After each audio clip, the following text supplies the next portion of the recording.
Hey, what's going on everybody? Welcome back to the channel all about real estate. My name is Lewis, and in today's video, we're going to talk about paying off your mortgage early or taking that extra income and investing it into the market. So we're going to look at a side-by-side comparison. We're going to actually dig into the numbers on this. And then of course, we're going to go over some pros and cons, as well as my personal thoughts on paying off your mortgage early. Now, if you are new to the channel and you like straightforward, relevant content on finance, real estate, and investing, please tap that subscribe button and hit that like button. And let's begin.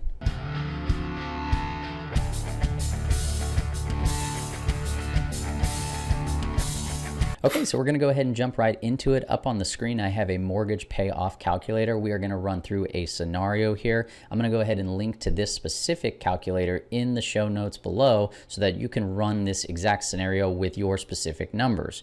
But for purposes of discussion, let's go ahead and say the original loan amount is $400,000.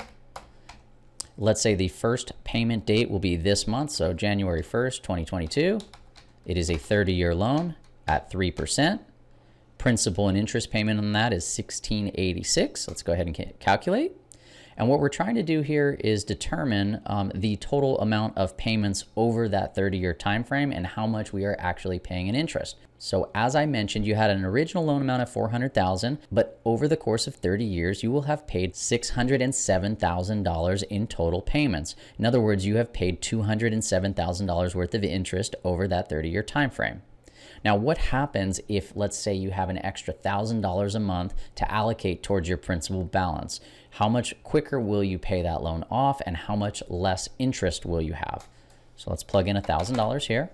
That would be a monthly payment schedule, and it would start, let's say, today on the 10th. Calculate the results. Okay, so on the original loan amount of $400,000 with an extra $1,000 a month in principal paydown, you'll have made a total amount of payments in the amount of about $501,000. Now it says here that you've saved $106,000 in interest over that time frame. And what it says is that you have saved a total of 14 and a half years. So roughly 15 years you've shaved off the life of the loan. In other words, you have taken your 30-year fixed rate mortgage. By paying that extra $1,000 per month, you have cut that down to a 15-year mortgage, and that has saved you $106,000 in interest. Not bad. Now, on the flip side of that, let's go ahead and take a look at what you would get if you took that extra $1,000 and put it into the market, and let's compare the two. So $106,000 in savings here in interest over that 15-year time frame, and then you're mortgage free. Or let's take a look at what happens if you invest $1,000 into the market every single month for the next 15 years. All right, so up on the screen, I have a compound interest calculator. And I'm just going to go ahead and walk you through this. So the initial investment is $0. However, the monthly contribution is $1,000 per month. Let's say the length of time is 15 years. For the interest rate or your annual rate of return, let's say the average is 7%. Some say that market returns are actually a little bit higher, but let's stay conservative here. We'll just put 7% as our annual rate of return.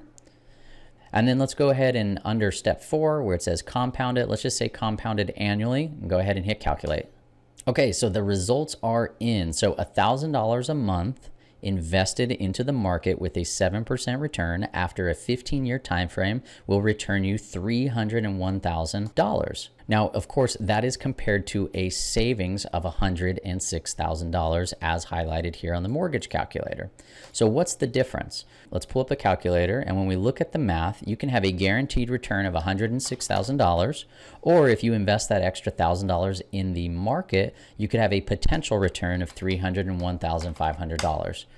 So the potential in the market, that is assuming you earn 7% annually and assuming you contribute that extra $1,000 a month, has the ability to yield you about $195,000 more in compounded interest and future value than it would if you just paid down that mortgage with that extra $1,000 a month. Okay, so now you have an apples to apples comparison. So you pay that extra $1,000 a month, home gets paid off in 15 years, you save $106,000 worth of interest. Or you take that extra $1,000 a month, you invest it in the market, assuming an 8% return, and after 15 years' time, you have $301,000 liquid. So with that said, let's go ahead and jump into some of the pros and cons so that you are armed with the proper information to make an educated decision for yourself. So first, let's go ahead and go through some of the pros. Number one, risk-free, tax-free return. So anytime you pay off mortgage debt or credit card debt or student loan debt, you are automatically yielding that return risk-free. And as an example of that, if you have a mortgage at 3% and you pay that off, you're earning a 3% return automatically right there. It's risk-free, it's guaranteed. Now, if you have a credit card, let's say you hold a balance of $10,000 and you're being charged 15% annually on that money, paying off that debt will yield you a 17% risk-free return because you're automatically getting it by paying off that debt. Number two, by paying down your mortgage early, it gives you peace of mind and freedom. You're going to have a lower overhead. You might have less stress. You'll know what your bills are every single month, and you're not going to be worried about a large mortgage payment. And then number three, if you are going to turn this property into a rental home, you will ultimately have more cash flow if you don't hold a mortgage. It may allow you to reach that financial freedom milestone a little bit sooner, a little bit faster, maybe live a little bit more comfortably because you have more cash flow on a monthly basis. Now let's go ahead and go through some of the cons as well. Number one, the market returns on average are higher than where the 30-year fixed rates are today. So assuming you have fixed rate debt and you're locking in at, let's say 3% or 3.25%, somewhere in that range, but you can go out and invest in the stock market and get a 7, 8, 9, even 10% return. Even though it's not guaranteed, you have the potential to earn a better return, both in the form of dividend and market gain over the next 15 years. Number two, paying off your mortgage early means that that money is illiquid. In other words, you pay your mortgage down, but then you do not have access to it. And some may argue, well, yeah, but I could always get a home equity line of credit, or I could go ahead and refinance my home and then tap into that equity that way. And while that may be true, we do not know where interest rates are going to be in the future. So if mortgage rates rise, let's say in 5 or 7 years, you're like, I only owe $200,000 on my house. I want to pull $200,000 cash out and use that $200,000 to purchase another home. Well, if interest rates go up to 4, 5, 7%, you'd be restructuring the original $200,000 plus the new $200,000 in order to be able to do that. In other words, you would be losing out on that fixed rate debt that you have locked in at 3%.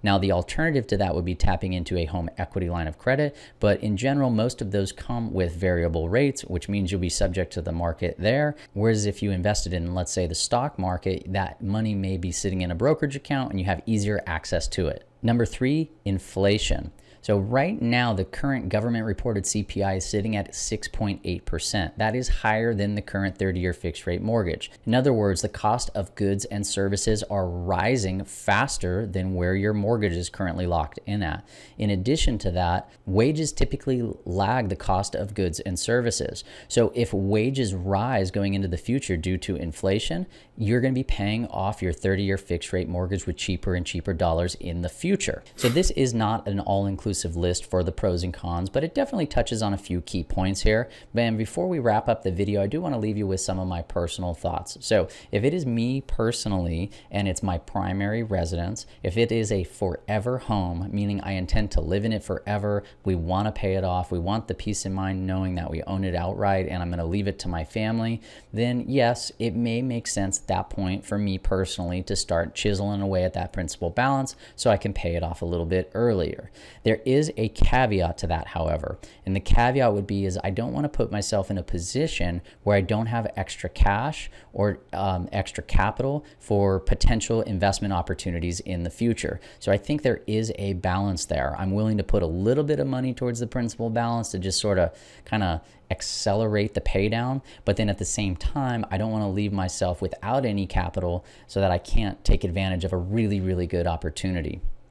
Now, with that said, I do think that it makes less sense to pay the mortgage off early when it comes to rental real estate. With rental properties, I am really interested in just taking 30-year fixed rate debt, having it be productive debt, meaning it cash flows, and then just using the cash flow to pay the mortgage off on its regular payment schedule. over time, as inflation rises, as rents rise, then cash flow will improve. And, if it gets to a point where cash flow is really, really good, maybe I could take a portion of that cash flow and sort of route it back to start chiseling away at that principal balance.